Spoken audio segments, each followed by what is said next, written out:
Ya, selamat pagi semuanya. Hari ini saya akan memberikan materi untuk mata kuliah Theory of Urban Planning and Design.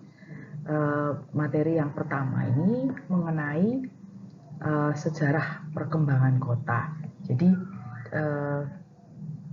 sebelum kalian masuk ke topik-topik selanjutnya, saya ingin menceritakan ya terlebih dahulu mengenai perkembangan kota ya, sejarah dari perkembangan kota itu mulai dari zaman dahulu kala gitu ya, zaman awalnya sekali bagaimana kota itu terbentuk, kemudian proses-proses apa yang terjadi dalam pembentukan tersebut ya, sehingga kalian bisa lebih memahami bahwa oh ternyata sebuah kota itu terbentuknya itu karena apa dan apa yang menjadi faktor-faktor pendorongnya gitu ya. Jadi outline atau garis besar dari pertemuan kali ini yaitu memang membahas mengenai tinjauan historis, konsep dan teori dalam perkembangan dan perancangan kota, faktor-faktor apa yang mempengaruhi perkembangan kota, sistem kota dan perkotaan, dan juga ada sedikit penjelasan mengenai economic based theory dan growth pole theory. Ya, jadi memang untuk yang pertemuan pertama ini kita akan banyak mungkin seperti mendengarkan cerita gitu ya. Tapi ini merupakan tadi tinjauan historis ya dari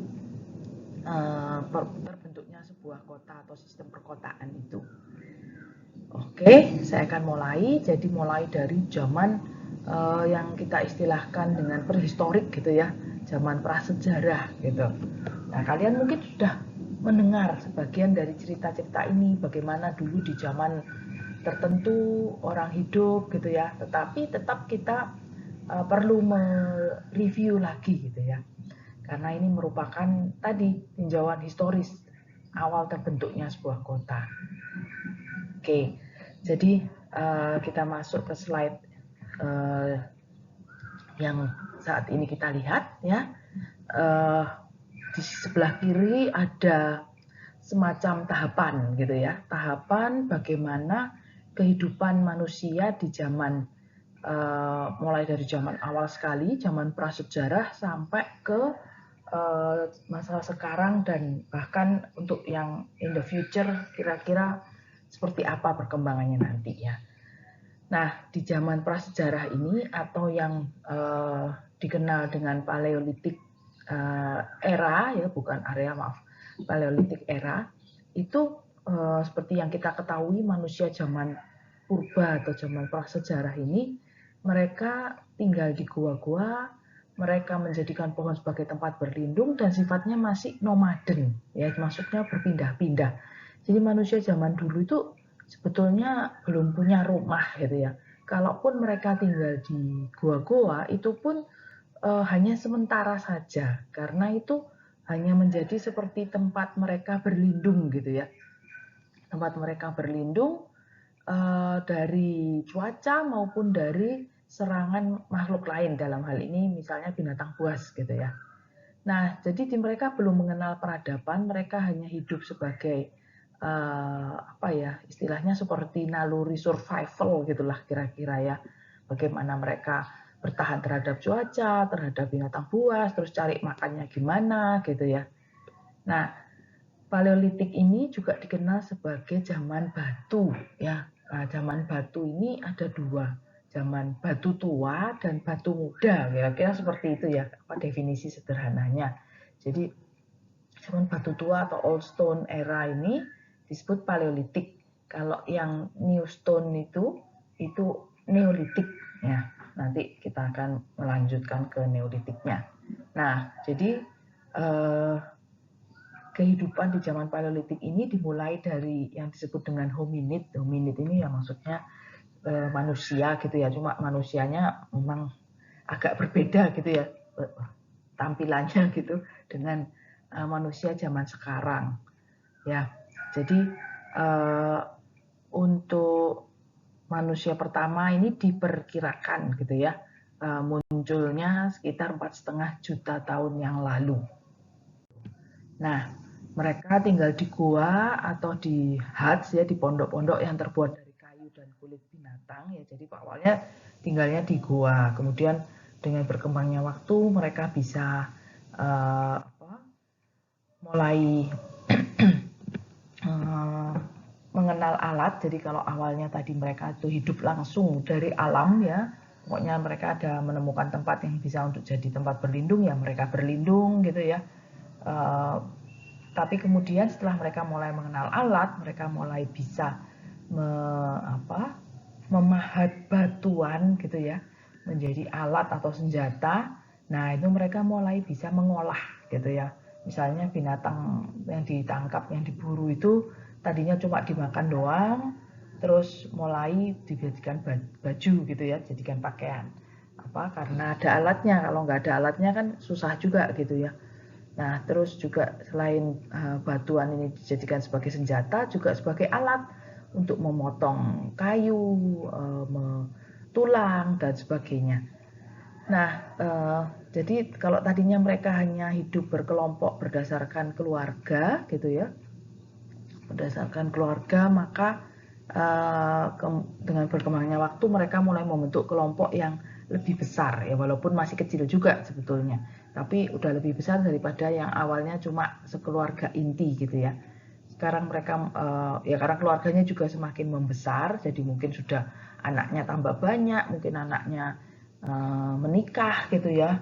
Ya mungkin di awal-awal karena manusianya juga terbatas ya, mungkin mereka saling menikah satu sama lain gitu ya. Tetapi itu dengan berkembangnya waktu tentunya tidak terjadi lagi, dan juga mungkin karena banyak faktor resiko ya, misalnya anak yang dilahirkan dari hubungan insest itu kemudian menjadi cacat atau meninggal dan sebagainya, maka hal ini juga kemudian secara alamiah gitu juga berkurang ya, atau semakin ditinggalkan.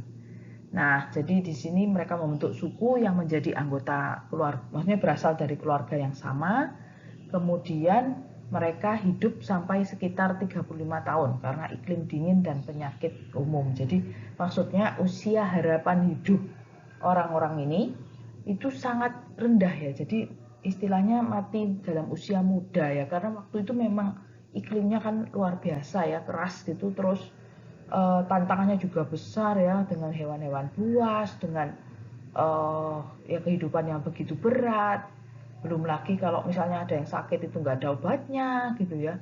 Jadi umurnya itu pendek ya, rata-rata cuma mencapai umur 20 sampai 25 tahun, kalaupun ada yang agak tahan itu sampai 35 tahun terus meninggal. Jadi pergantiannya itu cepat gitu ya. Makanya mereka juga bisa dibilang nggak ada KB ya, karena maksudnya nggak ada keluarga berencana gitu ya, karena ya itu untuk menggantikan yang meninggal itu, maka mereka reproduksinya juga cukup cepat gitu ya. Oke, nah, lanjut. Jadi mereka memperoleh makanan dengan cara memburu binatang, memancing ikan, dan memetik buah-buahan, kacang, dan tanaman liar yang mereka temukan. Ya, jadi mereka tidak menanam atau beternak sendiri, tapi cuma mengkonsumsi apa yang mereka temukan atau mereka dapatkan gitu ya. Nah, tadi bersifat nomaden, terus pindah dari satu tempat ke tempat yang lain dari waktu ke waktu. Atau mereka menunggu pergantian musim untuk mencari makanan dan mengikuti pergerakan hewan. Ya. Nah, kemudian mereka juga mulai membuat dan membangun bahasa. Ya, selanjutnya dengan berjalannya waktu, manusia mulai mengenal alat dan dapat membuat variasi dari alat-alat tersebut. Ya, jadi awalnya mereka cuma mungkin secara kebetulan atau mungkin mendapatkan ide gitu ya untuk membuat alat-alat. Pertama mungkin bisa untuk membantu mereka memotong hewan buruannya misalnya, terus memotong dahan-dahan pohon gitu ya untuk kayu bakar misalnya. Nah, terus mereka juga mulai menemukan lama-lama alatnya itu bisa menjadi lebih bervariasi gitu ya. Misalnya nggak cuma dari satu bentuk jadi batu yang dipukul-pukul satu sama lain gitu ya, tapi menjadi bentuknya berbeda, misalnya bisa menjadi lebih lonjong, lebih panjang, dan juga mungkin akhirnya mereka bisa menemukan bagaimana mereka membuat api dari batu-batuan tersebut ya, dengan digosok-gosok gitu satu sama lain sehingga akhirnya menjadi api, dan batuan ini juga bisa menjadi senjata gitu ya, menjadi istilahnya hand axe, jadi seperti kapak tapi dari batu gitu ya, yang dipegang dengan tangan, jadi belum pakai gagang gitu ya. Nah, itu contoh dari alat yang mereka buat.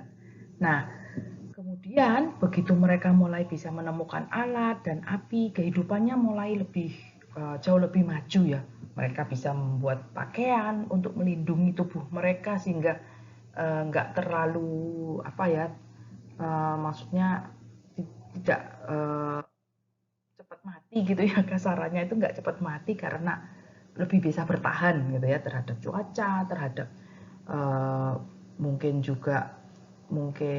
ada dari hewan-hewan yang mengganggu, apakah itu kecil maupun besar gitu ya. Terus ada api juga yang membuat hewan-hewan ini juga jadi takut mendekat gitu kan. Terus mereka juga bisa mengolah makanannya itu jadi dimasak gitu ya sehingga lebih sehat. Kalau tadi kan dimakan mentah apa adanya, begitu misalnya itu ternyata udah kurang bagus gitu makanannya, misalnya udah agak membusuk gitu ya, tapi karena mungkin mereka kelaparan jadi tetap dimakan, akhirnya mereka jadi sakit dan mati karena nggak ada obatnya gitu ya. Nah, dengan adanya alat dan api ini sangat membantu kehidupan mereka menjadi jauh lebih baik gitu ya. Mereka bisa memasak, menghangatkan tubuh, ada penerangan juga, terus tadi bisa menjadi alat berlindung gitu ya dari binatang buas. Nah, kemudian mereka juga mulai mengenal seni gitu ya. Mereka mulai melukis di dinding gua dengan bahan-bahan alami gitu ya, misalnya dari darahnya hewan gitu, terus kuasnya itu ya dari bulu atau dari rambutnya hewan itu. Nah, terus sense of art ini semakin terbentuk gitu ya. Dan mereka percaya bahwa lukisan ini akan membawa keberuntungan dalam berburu. Jadi mereka mungkin seperti sambil mendoakan gitu ya, sambil menggambar bagaimana mereka berhasil membunuh hewan-hewan itu, selain memang mungkin dari pengalaman yang lalu, juga untuk harapan atau doa untuk kedepannya gitu ya, supaya mereka berhasil. Mereka juga mulai membuat scaffolding, menemukan torch ya, obor gitu ya, sehingga bisa menjadi penerangan. Mereka bisa beraktivitas lebih banyak. Kalau tadinya begitu sore gelap, udah enggak bisa ngapa-ngapain gitu ya, tidur aja gitu misalnya. Tapi sekarang dengan adanya api, mereka bisa bekerja sampai agak lama, mereka bisa menyalurkan keseniannya gitu ya. Nah, kemudian ini berbagai aktivitas ya yang ada di kehidupan sebuah suku gitu ya, atau sebuah kumpulan manusia di zaman Paleolitik. Nanti kamu bisa lihat sendiri aktivitinya kira-kira apa aja.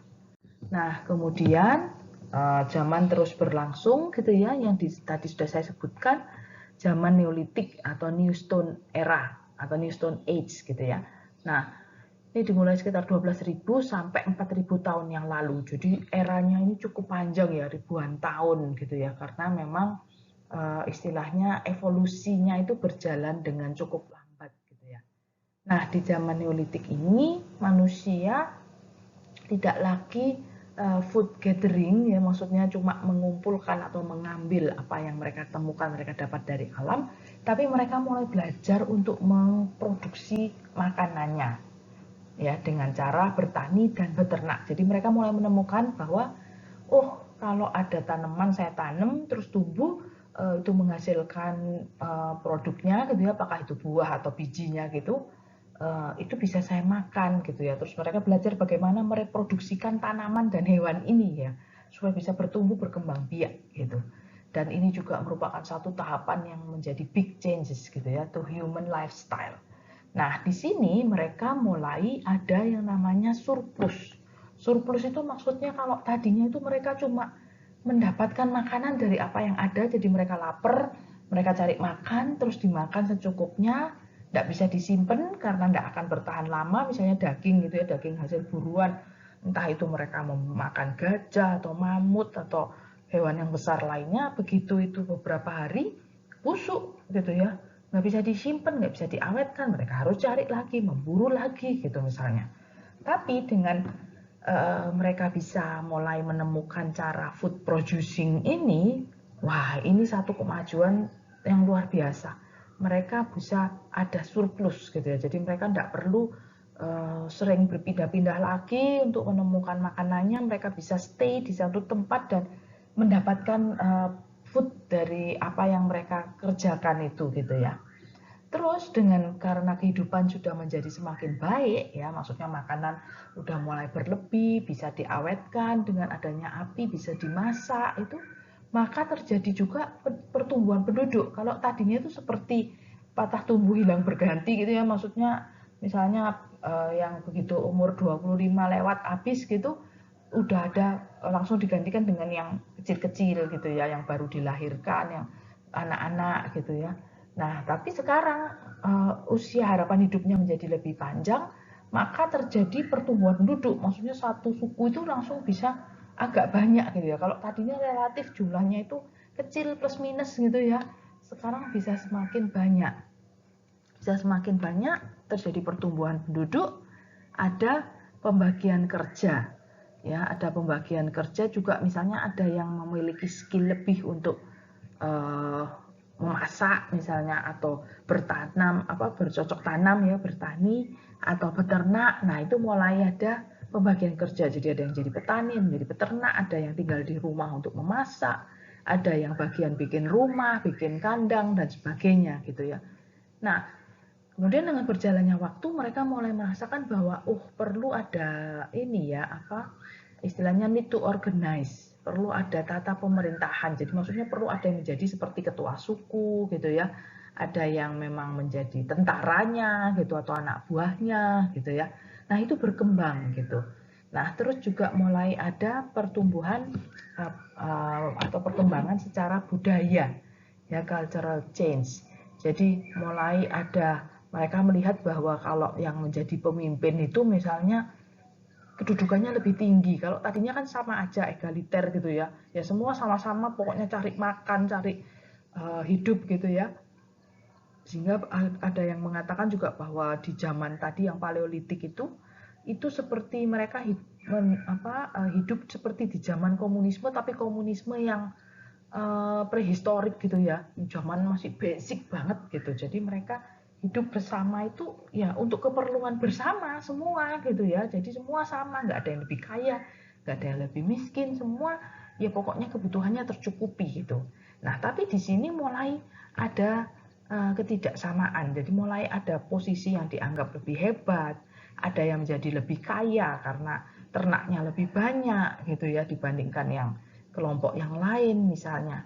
Terus mereka juga mulai melihat bahwa iya, semua maksudnya kehidupan mereka itu tidak berjalan dengan sendirinya, tetapi ada satu kekuasaan yang lebih besar gitu ya, yang kemudian kita kenal sebagai Tuhan gitu ya, itu yang mengatur atau berperan dalam kehidupan mereka, memberkati mereka, memberikan perlindungan atau berkat, makanan dan kebutuhan yang lain gitu ya. Nah, mereka mulai mengenal agama ya, walaupun agamanya masih primitif gitu ya.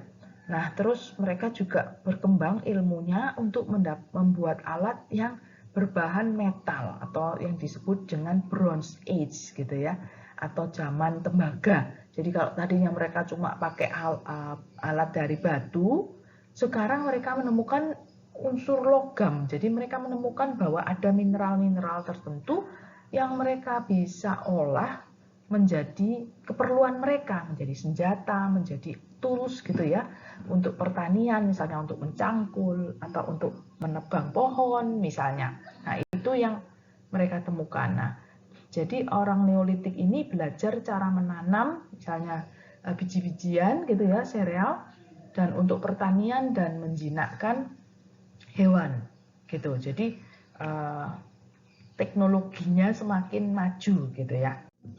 Nah, kemudian orang Neolitik ini tidak bersifat nomaden lagi. Jadi mereka sudah mulai bisa membangun rumah gitu ya, membangun rumah dan menemukan bahwa kalau mereka tinggal di satu tempat, asalkan mereka bisa food producing tadi, mereka nggak perlu pindah-pindah terus gitu ya. Dan dengan mereka tinggal di satu tempat, mereka ada lahan yang masih luas di sekeliling mereka untuk diolah, ditanami, terus mereka juga melihat bahwa iya rumahnya tidak boleh jauh-jauh dari area pertaniannya, kalau jauh kan susah gitu ya. Nah, jadi mereka membangun rumah yang tidak jauh dari tempat mereka bercocok tanam ataupun beternak tersebut. Ya, jadi kehidupannya udah semakin berkembang. Nah, akhirnya terbentuk desa gitu ya. Kalau tadinya cuma satu rumah, terus jadi 2 rumah gitu ya. Terus akhirnya semakin banyak membangun sebuah desa yang berada di sekeliling ladang sawah dan mereka mulai belajar bagaimana membuat benda baru. Jadi nggak cuma bikin senjata sama alat, lama-lama mereka mulai membuat peralatan yang lain. Mereka menemukan batu-batuan yang cantik gitu ya, terus dijadikan sebagai perhiasan atau sebagai treasure gitu ya, harta karun. Terus mereka mulai bisa mengolah tembikar, jadi dari tanah liat itu ternyata kalau dibakar bisa jadi wadah gitu ya, jadi jar gitu. Nah, terus mereka juga bisa membangun rumah yang lebih besar, jadi mereka tahu cara mengolah kayu misalnya, terus jerami bisa jadi atap gitu ya. Terus juga mereka bisa membuat pakaian yang lebih bagus, jadi nggak cuma tadi pokoknya asal menutupi tubuhnya, tapi bisa di model-model gitu ya. Terus alat-alat yang lain juga mereka bisa menemukan peralatan yang lebih berkembang. Jadi alatnya macamnya jadi tambah banyak gitu ya, nggak cuma 1-2 macam alat saja. Nah, terus juga mereka mulai mengenal yang namanya perdagangan gitu ya. Jadi di era Neolitik ini mulai muncul perdagangan. Jadi mereka punya sesuatu yang lebih gitu ya. Terus bisa tuker-tukeran gitu ya, saling melengkapi gitu atau barter dengan yang lain. Apakah itu orang dari satu suku yang sama tapi mungkin dari keluarga yang berbeda, atau mungkin ada suku lain yang pas lewat gitu ya, mereka punya apa, yang di sini punya apa, jadi terjadi jual beli dengan sistem barter. Termasuk barter tadi, batu-batuan yang cantik, yang indah itu yang mereka jadikan sebagai perhiasan ya. Nah, terus mereka bisa maksudnya semakin terbentuk golongan-golongan yang baru gitu ya. Jadi ada yang jadi petani, ada yang kemudian akhirnya jadi pedagang. Jadi maksudnya ya dia beneran nggak bercocok tanam, nggak beternak, tapi dia jualan gitu ya. Maksud harta kekayaannya itu dari barang-barang yang dia jual belikan. Nah, di sini pola kehidupan komunalnya itu mulai terbentuk ya. Tadi terbentuk desa yang kemudian berkembang tambah besar yang kita kenal sebagai kota. Ya tadinya desanya itu benar-benar nggak berpola gitu ya. Pokoknya dia bangun rumah di mana dia suka gitu ya. Tapi kemudian semakin membentuk satu desa yang mungkin mereka akhirnya dibikin pagar gitu ya, batas-batas supaya tidak diserang oleh suku yang lain atau binatang buas juga tidak masuk dan mengganggu kehidupan masyarakat di situ. Mulai terbentuk pola rektilinier, linier, dan sirkular. Nah, mulai terbentuklah sebuah peradaban atau pemukiman ya zaman dulu. Ya di zaman yang pertama itu, maksudnya peradaban yang awal banget yang ditemukan itu yang disebut dengan Catalhuyuk ya, yang sebuah desa yang disebut Catalhuyuk yang berada di Konya, Turki bagian selatan. Nah, uniknya ya dari desa yang zaman Neolitik ini gitu ya, itu rumahnya itu dempet-dempetan ya. Di awal banget ini mereka membangun rumah di Catalhuyuk ini, bangunannya itu saling menempel dan nggak berpintu, maksudnya dinding gitu ya, dinding semua gitu ya. Pintunya dari mana? Dari atap. Jadi mereka masuk keluar rumah itu dari atas gitu ya. Nah, selain jadi keluar masuk juga untuk cerobong asap gitu. Jadi mereka memasak pakai api gitu kan, nah asapnya keluar ke atas. Nah, itulah yang dijadikan keluar masuk, dan ini menjadi perlindungan mereka gitu terhadap binatang buas gitu ya. Kecuali binatang buasnya bisa manjat masuk dari atas, lah itu masalah gitu ya. Tapi kalau binatangnya nggak bisa memanjat, misalnya gajah nggak buas ya, tapi ya maksudnya binatang yang besar-besar itu gitu ya, itu kan nggak selalu bisa memanjat gitu. Jadi mereka terlindungi gitu. Nah, tapi yang jadi masalah juga untuk orang yang misalnya usia lanjut atau kakinya sakit gitu ya, atau cacat misalnya, nah itu tentunya sulit gitu ya untuk bisa keluar masuk dari atap gitu. Terus juga kalau misalnya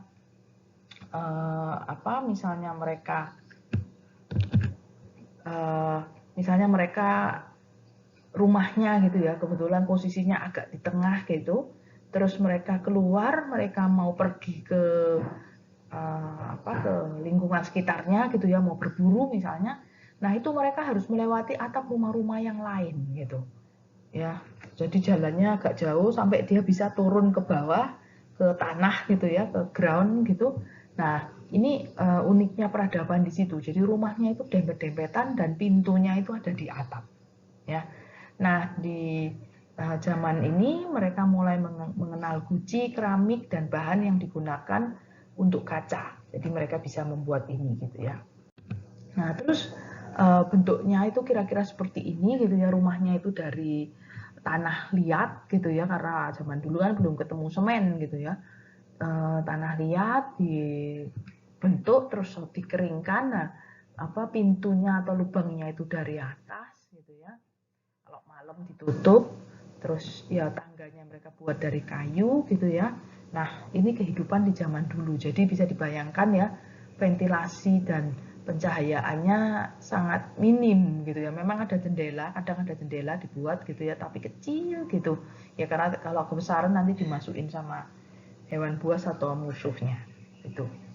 Nah, kemudian kota kuno atau ya pemukiman settlement zaman dahulu kala yang kemudian ditemukan juga ada di Jericho ya, di Israel.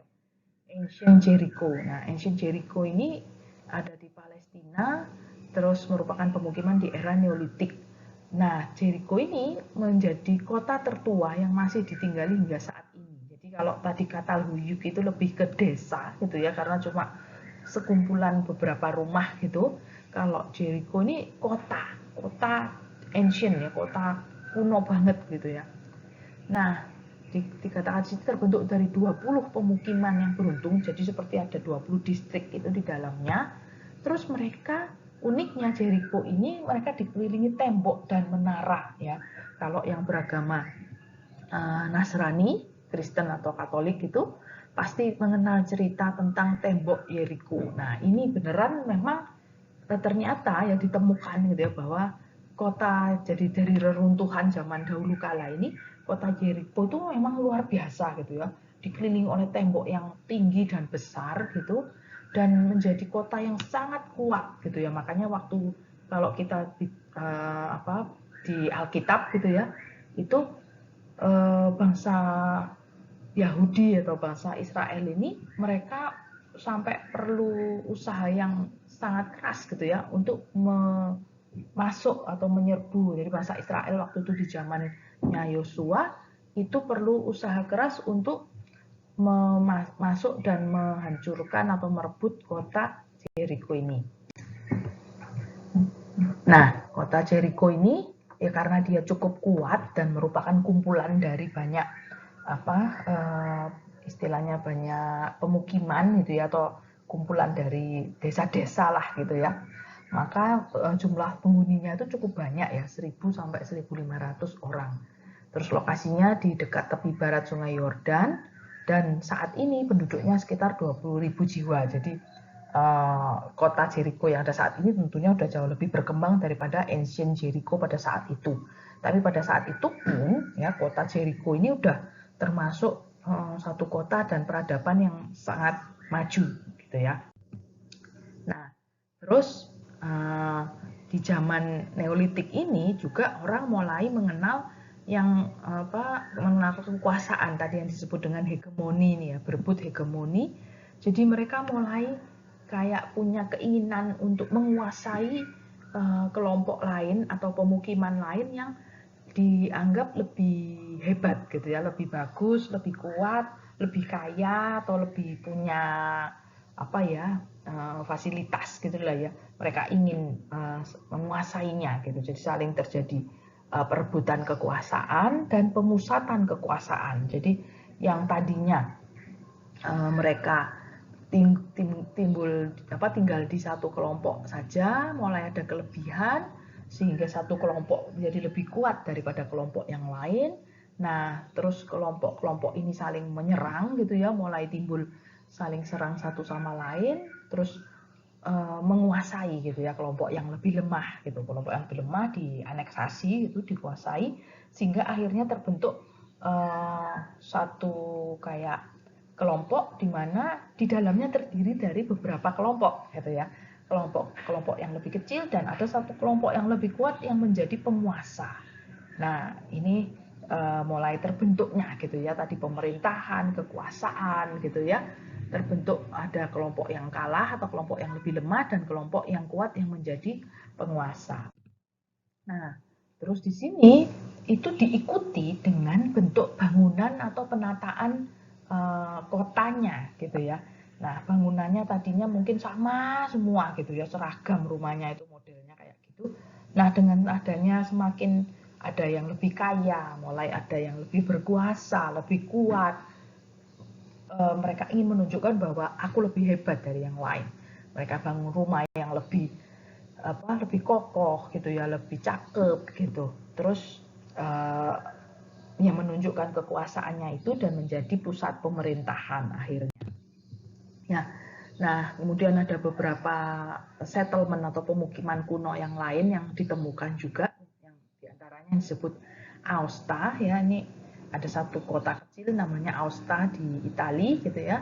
Aosta ini ditemukan oleh orang Roma di tahun 25 before Christ ya, jadi sebelum Masehi gitu. Luas kotanya ini udah termasuk sangat besar gitu ya. Jadi sekitar 2137 hektar. Wah, ini udah gede banget gitu ya untuk zaman itu gitu. Nah, jadi waktu itu bangsa Romawi seperti kita ketahui kan adalah suatu bangsa yang suka menjajah dan menguasai bangsa-bangsa yang lain gitu ya. Nah, kota Aosta ini berada di kaki pegunungan Alpen dekat dengan pertemuan dua sungai ya. Sehingga dia secara letak itu cakep banget gitu ya, cakep di kaki pegunungan Alpen dekat dengan pertemuan dua sungai, jadi cakep dan subur gitu ya. Nah, terus aksesnya juga cukup bagus. Terus akhirnya sama bangsa Romawi, Aosta ini difungsikan sebagai kota militer ya, dan menjadi tempat untuk kayak pos gitu ya, untuk memperluas daerah kerajaannya dia. Nah, kemudian para prajurit Romawi ini membangun dan mengembangkan kota Aosta dengan menggunakan pola grid. Nah, di sini mulai muncul yang disebut pola grid ya. Jadi mereka bikin kota, tapi polanya itu jelas gitu ya. Kalau tadinya kan masih agak sembarangan gitu ya. Nah, di sini pola grid, ada jalan-jalan yang ya namanya aja grid, jadi ya kotak-kotak gitu kan. Nah, antara jalan dan rumah-rumah itu teratur sekali gitu ya, yang mana memang ini sangat memudahkan untuk akses dari para prajurit dan pertahanan untuk kegiatan militer. Nah, saat ini kota Aosta ini menjadi kota pariwisata gitu ya, yang cukup dikenal ya karena tadi cakep gitu ya secara view-nya, lokasinya gitu ya, dan memiliki beberapa tempat gitu ya, tentunya yang menarik untuk bagi para wisatawan. Nah, kemudian ditemukan juga kota kuno yang lain, yaitu kota Persepolis yang letaknya di Iran gitu ya. Persepolis ini dulu merupakan ibu kota dari kerajaan Achaemenid namanya ya. Jadi Persepolis adalah ibu kota Achaemenid, lokasinya di Iran. Pendirinya adalah Raja Darius I dan Xerxes Agung yang melanjutkan pembangunannya. Jadi kalau di Alkitab, kalau ya di kitab suci umat Nasrani itu kalau kalian ingat di Perjanjian Lama ada Raja Darius, terus ada Raja Ahasveros, ya masih ingat nggak ceritanya itu? Kalau yang dulu pernah ikut sekolah minggu gitu ya, mestinya pernah tahu ceritanya. Nah, ini adalah kota yang didirikan oleh Raja Darius itu, ya. Nah, kemudian kota ini dibangun dan bertujuan untuk menciptakan simbol keagungan dari kejayaan kerajaan Persia kuno atau Achaemenid ini, ya. Nah, Persepolis ini memiliki arti kota bangsa Persia, ya. Dan di sini sudah ada pembagian kotanya menjadi 3, zona militer, zona perbendaharaan, dan zona raja. Jadi mereka udah mulai menata kotanya dengan lebih baik lagi, nggak cuma di kotak-kotain seperti Aosta itu, tapi di sini sudah ada zoningnya gitu ya, mulai terbentuk zoning. Nah, diperkirakan pembangunan kota ini pada sekitar tahun 500-an sebelum Masehi, ya, luas kotanya 12,5 hektar. Terus memang tujuan pembangunannya untuk menunjukkan keagungan atau kemaharajaan Persia ini. Ya. Nah, di sini karena tujuannya menunjukkan keagungan, maka bahan bangunannya itu juga udah luar biasa mahal gitu ya, dan bagus gitu ya, yaitu menggunakan marmer. Nah, terus kota ini juga sudah menunjukkan drainase gitu ya, sudah punya sistem drainase, terus sudah punya penampungan air hujan yang dipakai untuk mandi dan irigasi lahan pertanian mereka juga, tapi lahan pertaniannya ada di luar kotanya. Jadi kalau yang di kotanya ya lebih untuk kebutuhan hidup sehari-hari warganya gitu ya, untuk mandi, masak, minum gitu ya. Karena memang mereka ada di daerah yang dikelilingi oleh padang gitu ya. Jadi air hujan itu menjadi sesuatu yang berharga.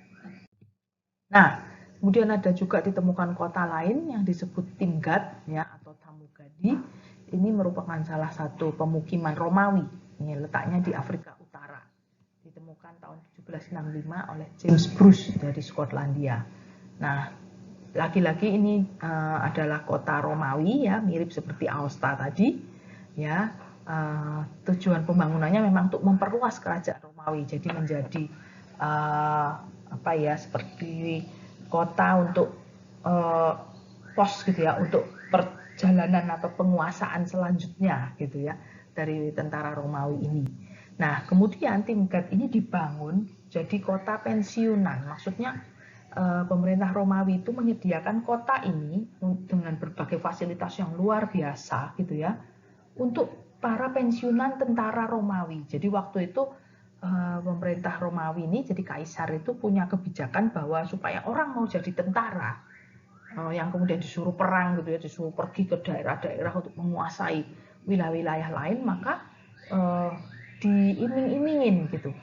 Kalau kamu jadi tentara, nanti kamu pensiun, kamu boleh tinggal di kota yang keren ini. Gitu. Jadi Timgad ini memang dibangun dengan keren gitu ya, dengan fasilitas itu seperti kita lihat di sini, ada amfiteater gitu ya, jadi ada fasilitas entertainment yang keren zaman itu gitu ya, kan belum ada digitalisasi gitu ya, jadi ya auditorium atau amfiteater ini menjadi tempat yang sangat kebanggaan lah kalau bisa nonton di situ gitu ya. Nah, jadi para tentara ini nanti kalau udah pensiun mereka boleh tinggal di situ, disediain kayak rumah gitu ya, sesuai dengan pangkatnya tentunya, terus punya fasilitas, ada pemandian untuk, ya zaman dulu kan pemandian itu, itu satu simbol untuk prestis dan juga untuk kenikmatan gitu ya, enak gitu berendam berjam-jam gitu ya. Nah, terus kota ini intinya menjadi kota yang sangat makmur, kaya gitu ya, perdagangannya maju. Nah, terus memang mereka isinya tentara gitu ya, karena pensiunan dari tentara-tentara ini. Jadi yang misalnya kepala keluarganya jadi tentara, keluarganya boleh tinggal di situ gitu ya. Jadi orang-orang yang ingin supaya keluarganya bisa punya kehidupan yang baik, dapat gaji gitu ya sebagai tentara, terus punya rumah yang cakep, fasilitas yang mapan, nah mereka jadi tentara Romawi. Nah, di sini juga masih berlaku pola grid, tapi yang udah semakin advance gitu ya. Jadi kotanya itu rapi, tertata, gridnya itu tertata 20 kali 20 meter gitu ya, dipisahkan lorong-lorong ya seperti kita lihat di gambar ini. Ada blok-blok gitu ya. Terus tadi mereka udah mengenal alun-alun yang bentuk seperti amfiteater ini. Nah, kemudian contoh peradaban atau pemukiman kuno yang lain yaitu di Miletus yang ada di daerah Ionia. Ya, ini di daerah Yunani kalau nggak salah. Ya, ini di Miletus inilah awal dari urban design ya. Nah, mereka mulai menata kotanya dengan lebih baik lagi ya dan mendekat ke konsep alam atau natural. Dan salah satu kehebatannya Miletus ini juga menjadi kelahiran dari para filosofer legendaris. Ya, termasuk kalau nggak salah Hippodamus. Jadi jadi di salah satunya kalau nggak salah Hippodamus itu jadi yang dikenal sebagai bapak urban planning itu lahir di Miletus ini gitu ya. Dan karena itu juga Miletus ini merupakan contoh dari pemukiman yang atau urban design yang pertama, yang awal-awal banget gitu ya. Nah, jadi di sini pembangunan kotanya berasal dari mata pencaharian yang sifatnya pesisir gitu ya, karena letaknya di dekat laut. Sehingga pelabuhan menjadi aset utama dari kota ini. Nah, di sini arsitekturnya masih berpola grid iron ya, yang tadi dibuat oleh Hippodamus ini, dan dia mulai menata kotanya. Di sini makanya menjadi kelahiran dari urban planning atau town planning. Di sini juga menjadi Miletus ini juga menjadi kota perdagangan yang makmur, terus rapi dan tertata, punya fasilitas pelayanan publik juga. Ya, ini panggung orkestranya keren banget gitu ya, ini amfiteaternya ini sampai tinggi gitu. Terus dibangun grid tadi tujuannya untuk memudahkan pembangunan infrastruktur dan saluran drainase. Nah, di sini juga dia punya saluran drainase yang cukup baik gitu ya.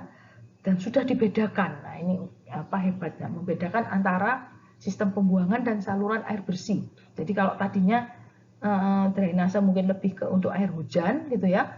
Sekarang air buangannya pun udah disalurkan. Karena kalau yang sebelum-sebelumnya kan ya kalau mohon maaf misalnya dari kamar mandi atau dari toilet ya dibuang ke tanah atau bahkan mungkin agak keluar ke sekelilingnya rumah gitu ya, mana kemudian menimbulkan penyakit dan sebagainya gitu ya. Nah, jadi di sini beberapa kota-kota tertua di dunia ya nanti bisa dilihat sendiri itu terbentuk mulai dari Asia, Asia Eropa, Asia Afrika sampai kemudian ke Cina, ke Amerika Utara.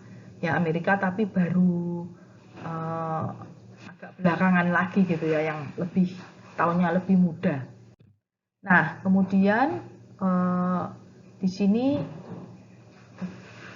kota-kota yang terbentuk ya semakin berkembang, gak cuman urban planningnya atau penataan kotanya, tapi juga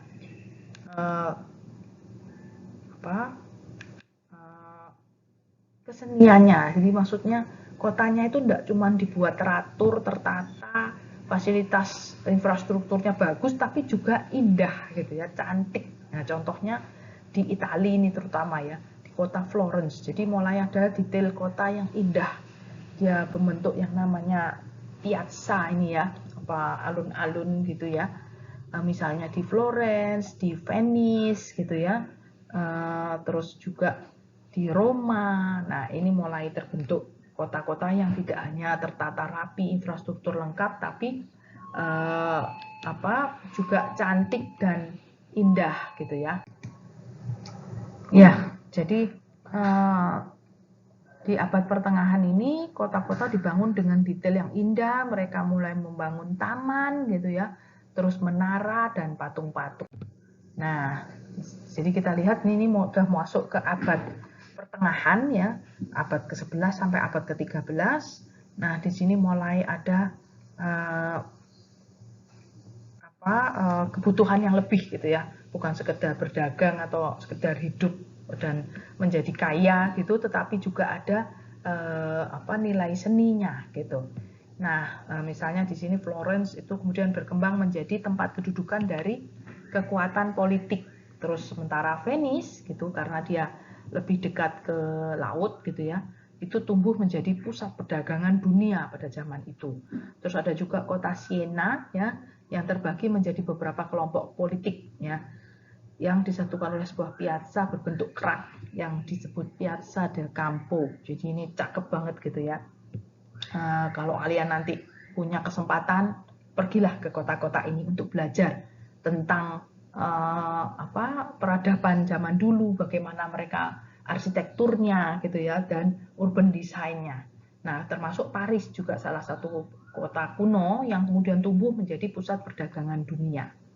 Nah, kemudian dengan berkembangnya teknologi, mereka menemukan juga yang namanya mesiu ya, atau amunisi itu di abad ke-15 sehingga semakin mengubah struktur kehidupan di zaman itu ya.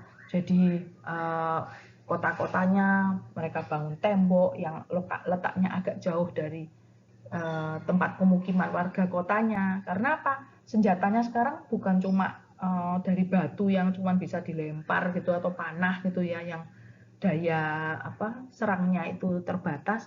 Mereka mulai punya amunisi yang bisa ditembakkan lebih jauh lagi. Ya misalnya cannon itu ya, meriam yang tentunya bisa ditembakkan dengan kekuatan yang sangat besar, bisa masuk ke kota gitu, misalnya dari luar diserang dia masuk ke kota sehingga tembok kotanya itu dibangun agak jauh lebih maju daripada tempat pemukimannya. Jadi kalau ada mesiu atau meriam ini itu jatuh melewati tembok kota, itu nggak langsung kena ke rumah-rumah warga tapi masih ada daerah penyangga.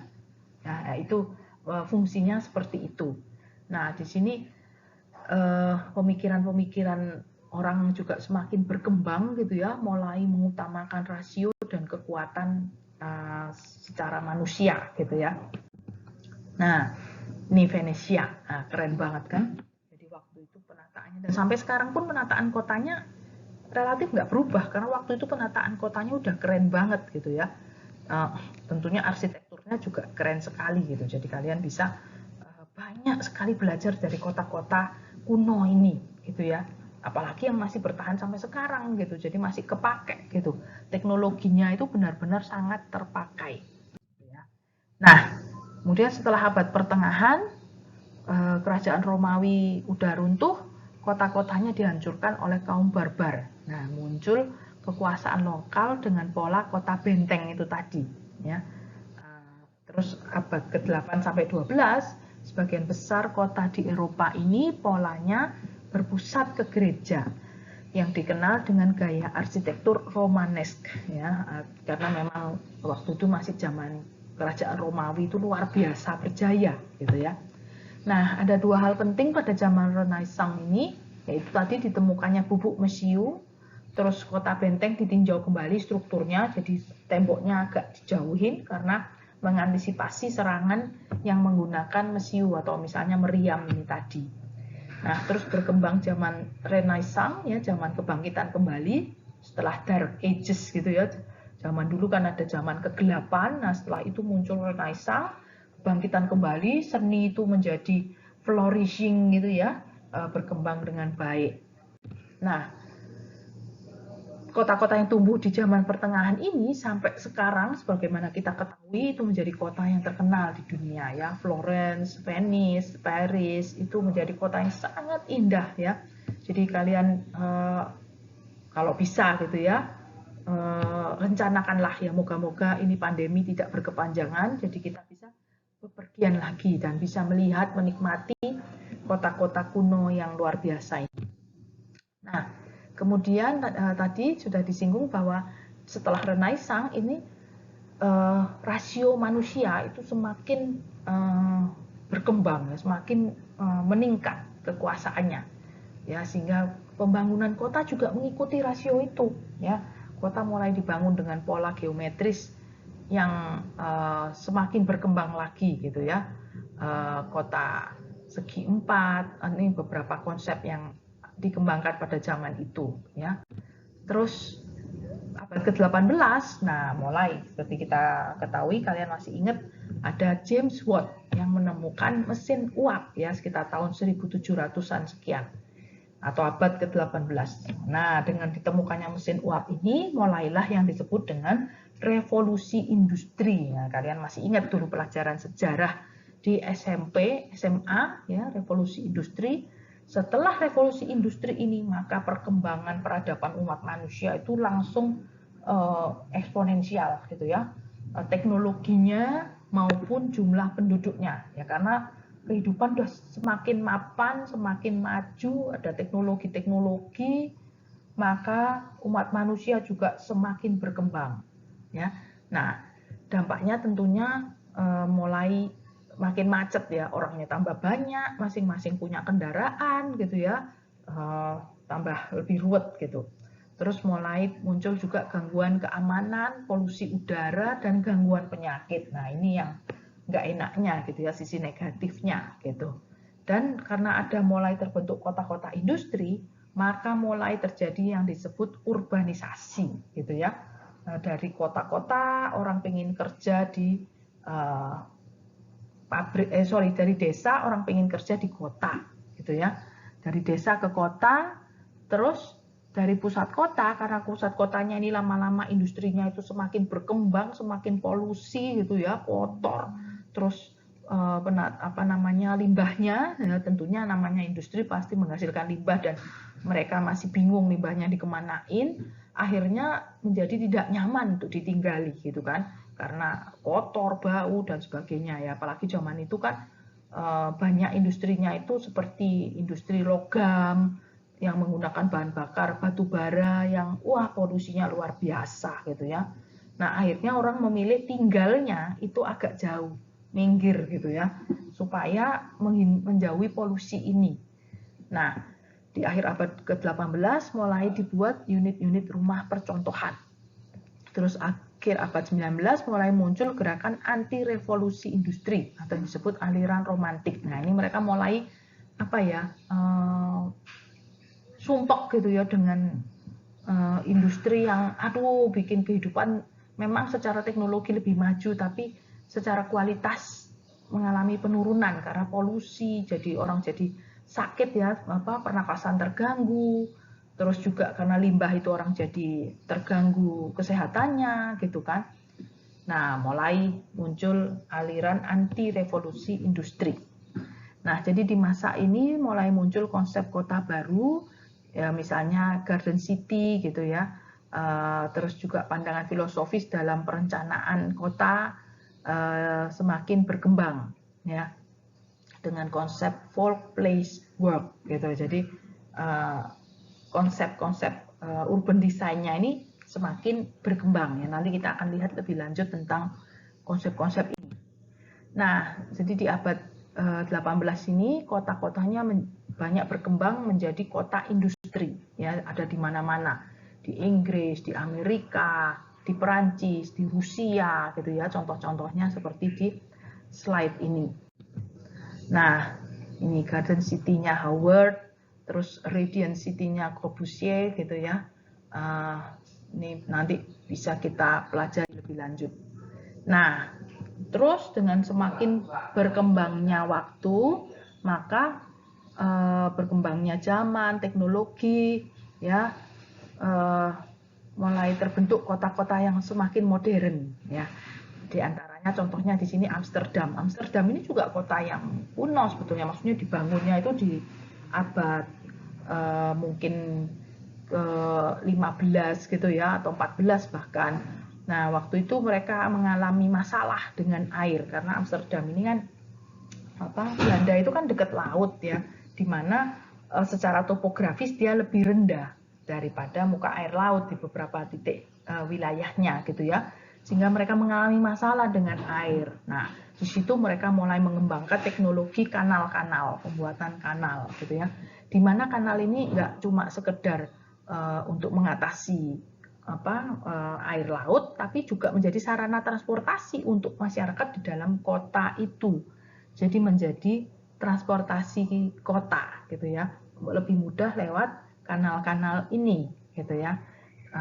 Jadi seperti kita ketahui mulai abad ke-17 di Amsterdam ini mulai semakin maju, mereka bikin kanal-kanal ya, dan ditata dengan cantik. Jadi rumah-rumahnya itu menghadap ke kanal sehingga nggak kayak di kita, mohon maaf gitu ya, kalau seperti di Indonesia ini kan sungai itu justru dibelakangin gitu, rumahnya itu nggak ngadep ke sungai, malah membelakangin, ngadepnya ke jalan rumahnya. Nah ini yang agak apa ya, terbalik gitu mindsetnya, karena rumahnya sungainya ini dibelakangi sama rumah-rumah ini, akhirnya menjadi tempat pembuangan sampah karena nggak kelihatan dari depannya gitu ya, supaya orang datang dari depan rumah itu nggak lihat yang kotor. Kamar mandinya atau WC-nya juga ditaruh di belakang gitu ya, jadi langsung dibuang ke sungainya. Nah bisa dibayangkan sungainya itu jadi kotor. Sementara kalau yang di Eropa gitu ya, justru rumahnya itu menghadap ke sungai atau kanal, sehingga kanalnya ini jadi cantik karena itulah tampak depannya gitu ya. Nah itu yang mungkin semakin kesini juga semakin di banyak dianut gitu ya di kota-kota di Asia juga. Nah ini contoh urban design-nya Amsterdam gitu ya. Terus di sini kita melihat berlaku yang disebut growth pole theory gitu ya. Ya, jadi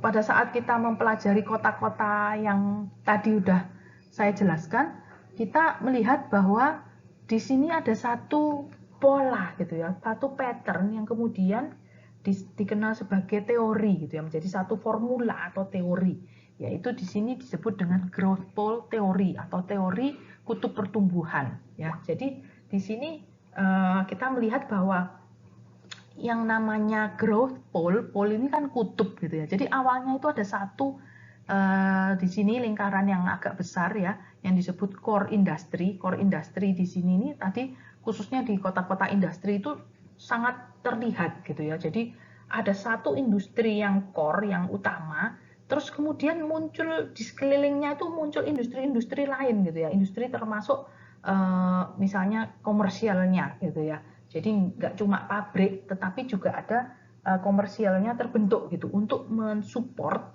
core industrinya ini. Nah, kemudian dari core industry yang dikelilingi oleh dikatakan di sini linked industry gitu ya, ini menjadi satu kutub gitu ya, seperti satu kutub yang disebut growth pole.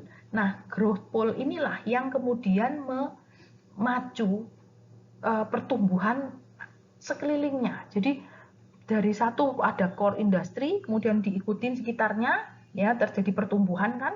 Nah kemudian kumpulan dari beberapa industri yang tercluster ini, yang membentuk satu cluster ini, itu menjadi growth pole untuk sekelilingnya, ya.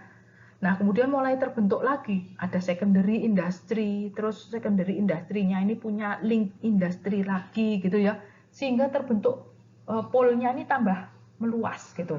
Nah kemudian terbentuk pole lain lagi gitu ya, ada secondary industrinya ini mulai buka cabang gitu ya, seperti mungkin kita kenal juga seperti di ekonomi gitu. Nah jadi tadi secondary industry mulai terbentuk ya, seperti di dunia perekonomian, sebuah industri kalau udah maju dia akan membuka cabang gitu ya, membuka cabang. Nah terus cabangnya ini juga diikuti oleh industri pendukungnya lagi gitu, sehingga terbentuk lagi kutub lagi di tempat yang lain. Nah ini semakin berkembang gitu ya, semakin banyak gitu. Itu yang disebut dengan growth pole theory. Nah di sini contohnya yang terjadi di Hong Kong. Ya, kita tahu Hong Kong itu kan punya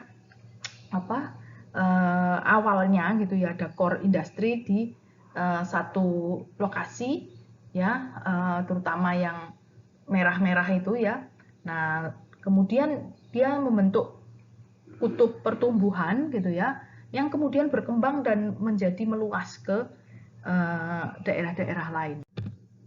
Nah, demikian juga dengan di Arab Saudi ya, di Mekah ini juga berlaku hal yang serupa gitu ya. Memang industrinya di sini bukan pabrik kalau di Mekah ini, tetapi ya industri yang sifatnya religius gitu ya. Industri ini maksudnya kan satu apa ya, satu aktivitas yang mendatangkan devisa gitu ya. Nah, kalau di Mekah ini tentunya ya dengan adanya Ka'bah, maka itu menjadi satu core industri ya. Dalam hal ini industri yang sifatnya religius, mana orang dari berbagai penjuru dunia datang ke situ ya, sehingga terus makin berkembang. Nah, kemudian juga diikuti dengan link industrinya ya di kota-kota yang lain, di Mina, Arafat dan sebagainya. Nah, jadi di sini contohnya tadi Mekah ya, dia letaknya di sentral Saudi Arabia, terus eh, kota Mekah kuno ini menjadi oasis gitu ya. Jadi tadinya zaman dulunya, peradaban zaman dulunya, Mekah itu berada di, dikatakan sini Old Caravan Trade Route. Jadi ada rute kaum pedagang ya, kaum apa seperti musafir gitu ya, yang berdagang dari satu tempat ke tempat yang lain. Terus mereka punya jalur gitu ya, jalur yang biasa dilewatin. Nah, mulai terbentuk di situ pemukiman di jalur yang dilewati ini gitu ya.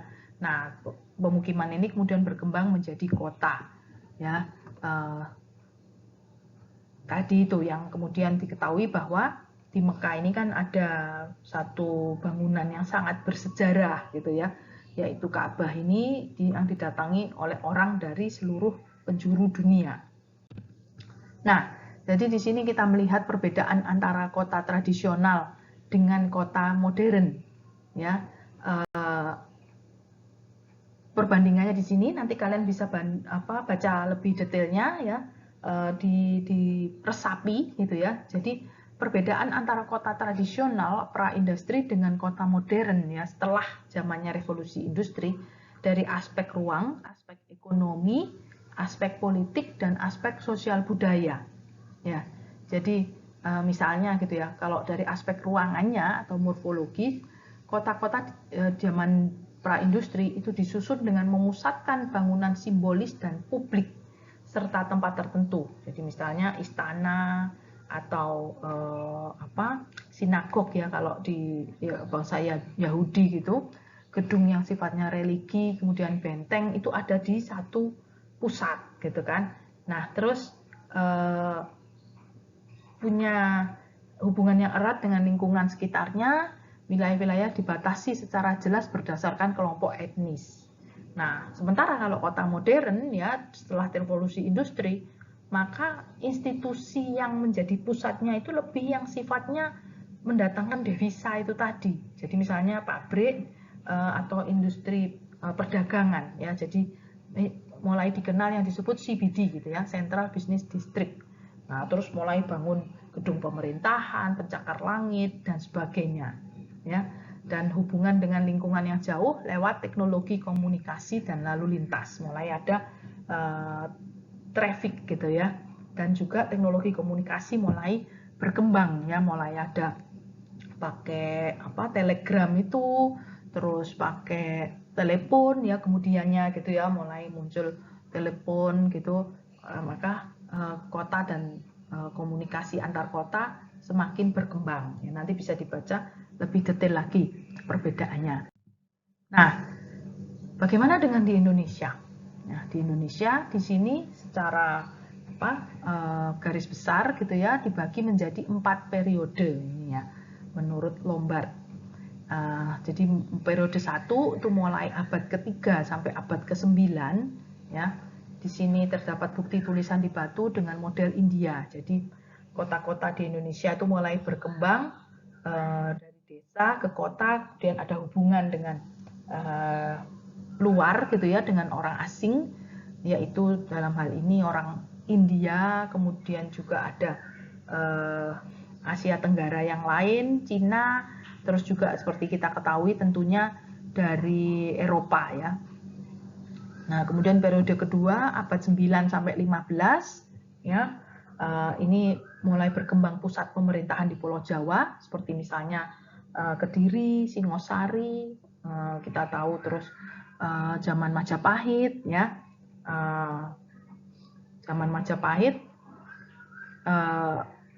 di Jawa gitu ya. Nah, kemudian abad 15 sampai 18 itu kerajaan Majapahit mulai runtuh, mulai timbul kota-kota pesisir yang tumbuh gitu ya. Terus Islam mulai masuk Indonesia. Nah, terus abad ke-19 sampai 20, kota-kota di Asia Tenggara semakin tumbuh dan berkembang, terus mulai banyak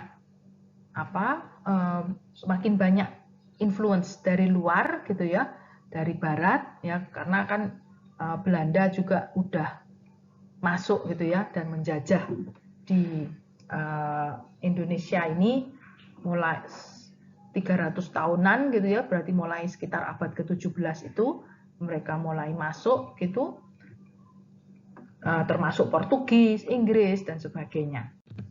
Nah, itu perkembangan di Indonesia ya, kita ketahui di Indonesia juga banyak dipengaruhi oleh budaya dari Eropa juga ya, terutama yang di kota besar. Kalau di kota kecil sih kecuali kota itu pernah dijadikan misalnya kota perkebunan oleh bangsa Belanda misalnya, lah itu baru dia ada pembangunan yang sifatnya kolonialis gitu ya. Kalau misalnya di pedalaman yang dalam banget kayak di pedalaman Kalimantan gitu, relatif masih jarang gitu ya, masih agak-agak primitif gitu, maksudnya agak tertinggal pembangunan kotanya. Nah, jadi dari sini kemudian kita mencoba melihat tadi kan mulai dari zaman prasejarah bagaimana manusia itu berusaha untuk survive gitu ya, terus kemudian berkembang nggak cuma survive tapi bagaimana bisa membuat hidupnya menjadi lebih baik gitu ya. Jadi nggak cuma survive tapi kehidupannya menjadi lebih baik dan juga lebih maju gitu ya, maksudnya mulai ditemukan tools, alat bantu, terus teknologi semakin berkembang. Nah, manusia juga pemikirannya semakin berkembang, mulai dari tadinya sebut very basic needs untuk survive gitu ya, terus mulai mengenal seni, mulai mengenal filosofi, agama, budaya gitu ya, semakin berkembang. Nah, sampai ke zaman saat sekarang saat sekarang ini gitu ya. Nah, sekarang juga orang sudah semakin memikirkan atau membayangkan untuk kedepannya terus kota-kota ini mau dibikin seperti apa gitu ya, supaya kehidupan kita ini menjadi semakin baik lagi gitu kan. Nah,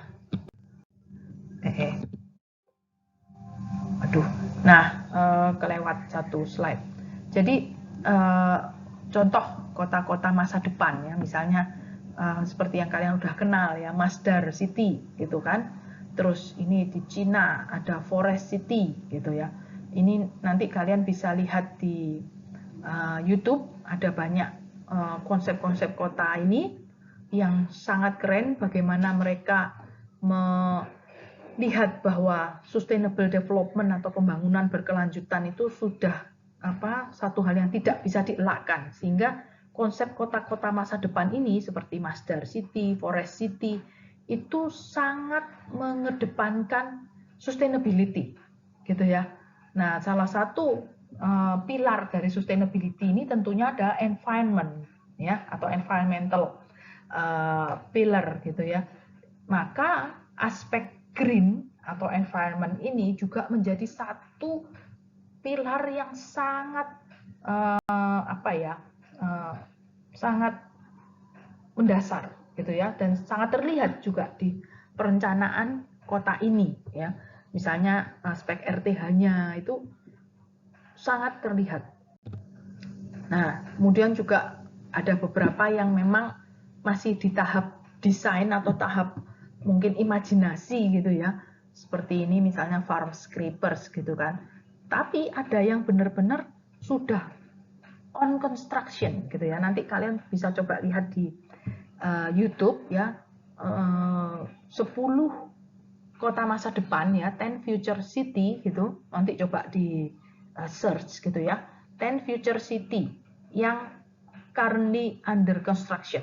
Ya, misalnya Forest City di Cina, Forest City di Malaysia, terus Masdar City sudah semakin berkembang ya, terus ada beberapa kota lain, ada di India, di Arab, ya. Kalau Mas Dar kan di Uni Emirat Arab ya. Terus juga di beberapa wilayah yang lain. Nanti bisa kalian lihat di YouTube. Nah, terus juga berkembangnya konsep smart city. Nah, ini tentunya juga menjadi satu hal yang tidak bisa dielakkan lagi. Ya, jadi kita melihat perkembangan tadi mulai dari zaman prasejarah sampai ke masa depan nanti seperti apa. Nah, bahkan ini ada yang mendesain. Nah, ini memang masih dalam konsep ya, floating city, tapi semakin dirasakan kebutuhannya ya, karena kita tahu dengan adanya climate change ini, maka sea level ya, muka air laut itu terus naik. Nah, maka akan semakin banyak pulau-pulau daratan yang terendam. Nah, orang harus mulai berpikir gimana supaya aku nggak terpengaruh atau terdampak oleh rising sea level ini. Nah, maka dibuatlah floating city. Jadi mau naik seberapapun itu sea level, ya dia tetap floating gitu ya, tetap bisa beraktivitas di dalamnya. Nah, oke. Jadi sampai di sini materi untuk pertemuan pertama ini kita melihat pertumbuhan ya, atau perkembangan sejarah mulai dari bagaimana manusia itu dia membangun hidupnya gitu ya, termasuk pemukimannya, sampai sekarang udah maju banget gitu ya, luar biasa maju, dan pasti kedepannya juga semakin maju lagi gitu.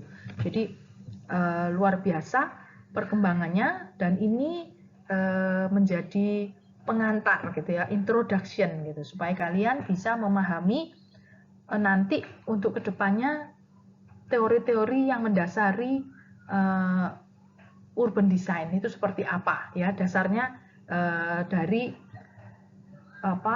pemukiman yang terbentuk di masa-masa yang sebelumnya tentunya. Oke, sampai di sini materi pertemuan pertama. Terima kasih. Kalau ada pertanyaan nanti bisa ditanyakan di pertemuan selanjutnya. Kita akan ketemu di hari Jumat. Oke, terima kasih. Sehat selalu.